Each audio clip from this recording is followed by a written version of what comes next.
Many of them don't know a single word from this book. And to look at these human beings and go, look, someone made you.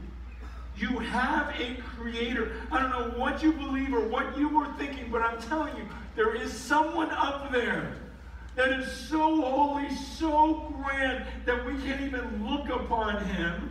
And he made you specifically, and he is your judge. And one day you are going to face him.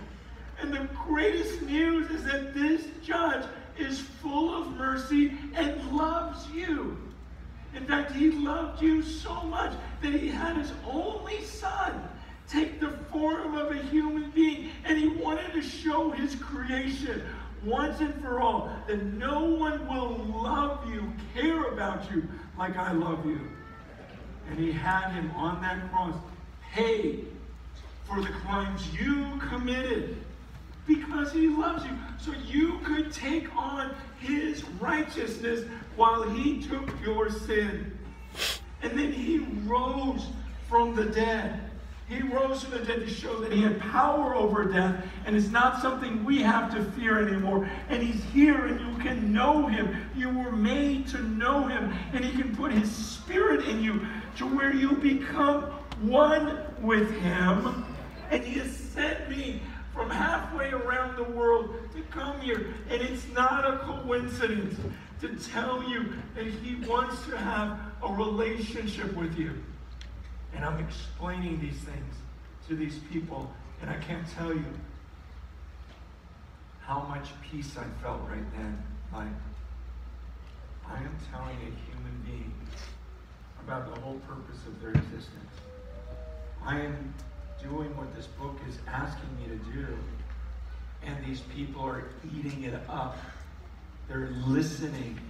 They're wanting it. And talking to the people who followed up, weeks later, they're going, oh no, the people are still hungry from what you shared. They're getting baptized. I'm like, whoa.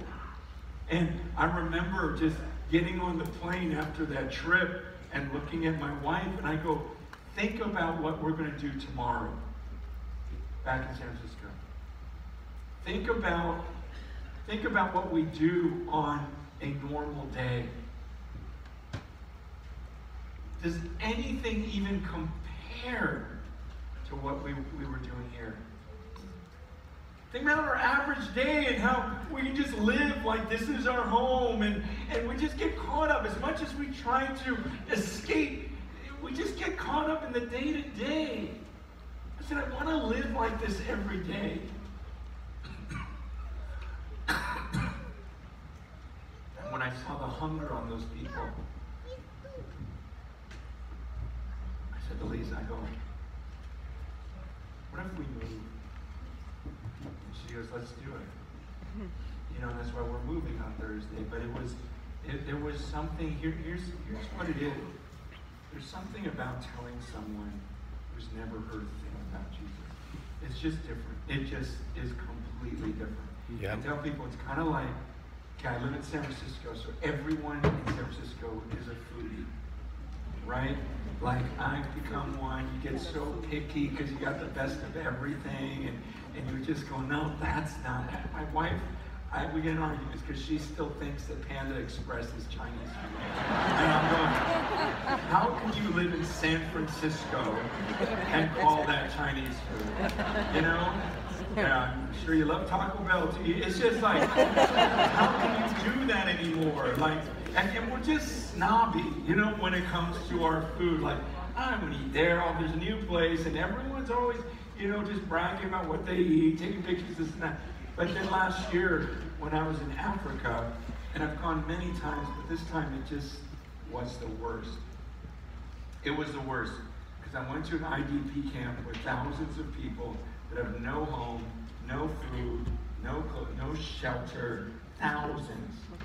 And I hear this just scream like from a horror movie, and you see this woman running around frantically screaming. You know, she hugs someone screaming and then run to another person, And I start walking over there, just going, what's going on? And I see her son's body laying there. But I'm looking at this body going, because it's like, it looked like a skeleton.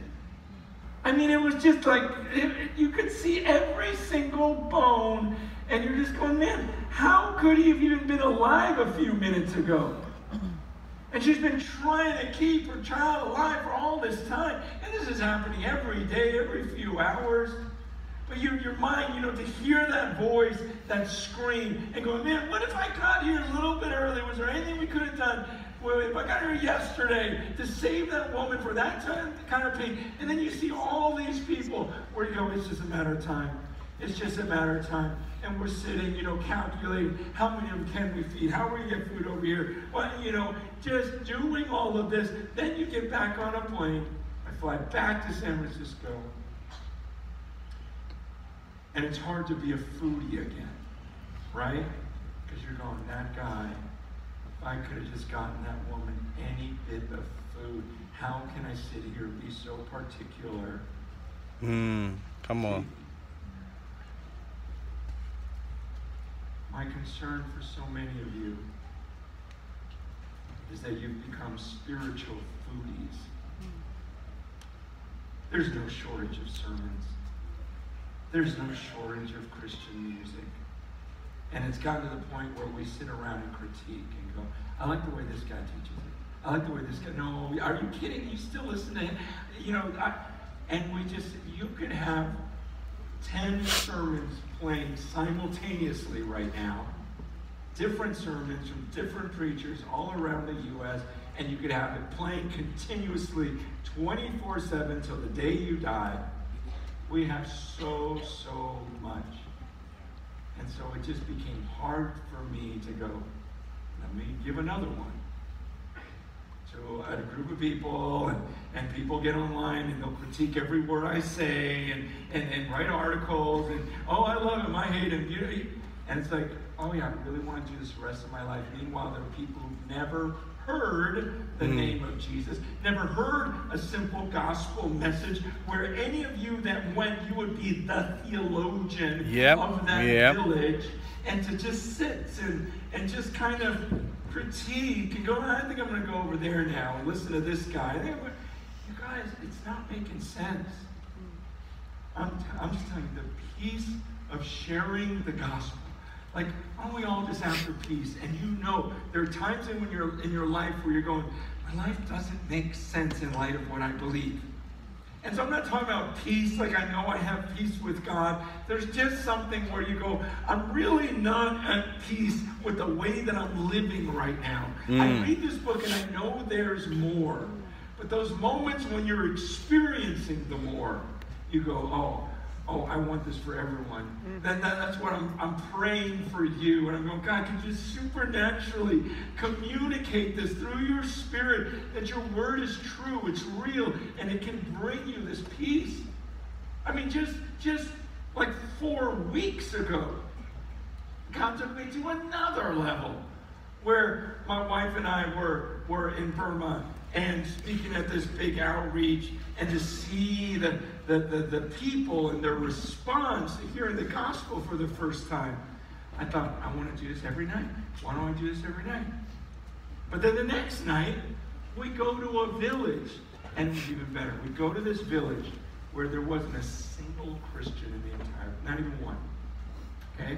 Best we understand, no one's even heard the gospel in the entire village.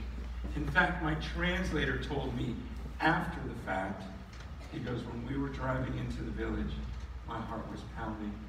He goes, because I've never been there, but I've been in the area, and they chased us out with knives, and they were throwing rocks at us. And I'm like, well, thanks for telling me that. But that is crazy.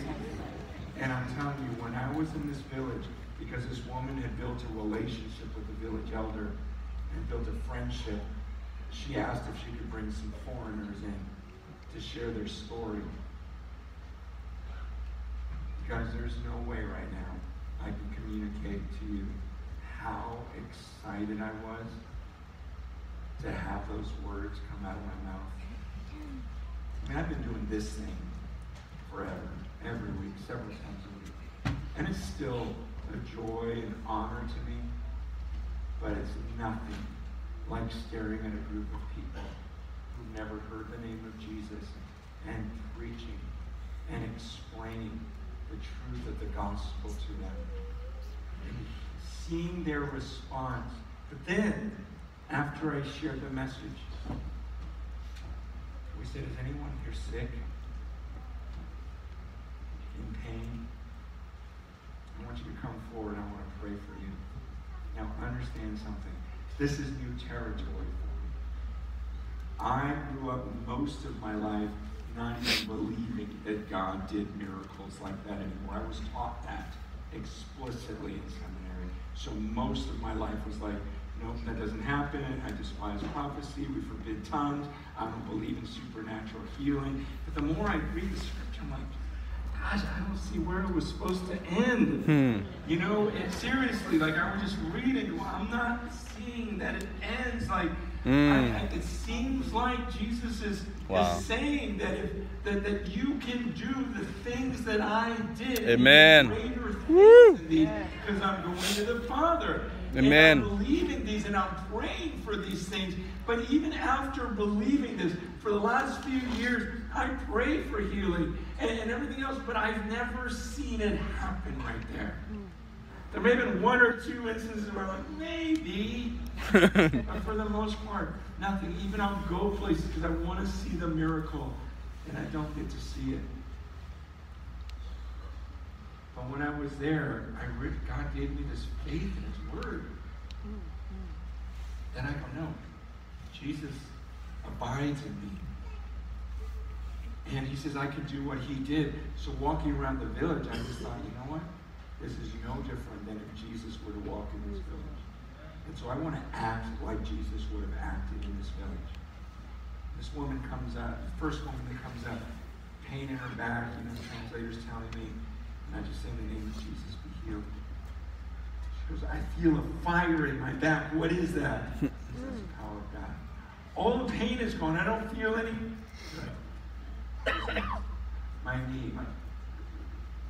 Every person I touched was healed. Woo! I was screaming out. You gotta understand something. This is not like, oh, okay, good, this is what He does. No, this is what I've never done in 52 years. Every person was going, what is that I feel? I'm just like, these are people who have no category for this. And the night before that, the most amazing that there was a like a 10-year-old girl, I'm guessing ages 10, and her little brother 7. They were deaf and mute from the day they were born. And we prayed, laid hands on her. She starts bawling. Hallelujah. Smile and her eyes getting all big. She hears for the first time. Woo! Yeah. We say, you can pray for your brother. We're all going to pray for your little brother. He begins to hear. And you got to understand, I am so skeptical. And I'm going, okay, were they really deaf? Like deaf? Like that? You know what I mean? Like, you just want to know. And honestly, the next day, we sent people to where they were. I want to make sure they can still hear, and this was the real thing. I mean, and it's just like, these are things that are freaking me out, but I'm just going, this is the way I want to live my life. Peace I have when I'm doing that type of thing and living by faith. You guys, I want this for all of you. It's just we get talked out of things. I mean, Jesus says in His Word, and I know it's some of these words, they seem like they're terrifying, but they're not. They're promises. They're good. Jesus says in Matthew 16, verse 24, Jesus told His disciples, if anyone would come after me, let him deny himself, take up his cross, and follow me. For whoever would save his life will lose it. But whoever loses his life for my sake will find it. For what will it profit a man if he gains the whole world and forfeits his soul? Or what shall a man give in return for his soul? Jesus makes a promise here. He goes, like right now, I have such a good life. You don't even understand. My life is so good. My two married daughters and my son-in-laws are like my best friends. They're the two of the godliest young men that I know. It's just when we're together, it's just this life, this fun, and you just want to save them. You just want to protect it. And God says, if you try to save your life, you're going to lose it. But if you lose your life for my sake, you'll find it. And my wife and I, we go, gosh, it's all those times that we let go. When we didn't feel like it in the flesh, that's when we found life. So we can't change now that we're older. We can't be afraid to let go. He promises. Because if we try to save this, we'll lose it. But if we let go, we're going to find even more life. It's his promise.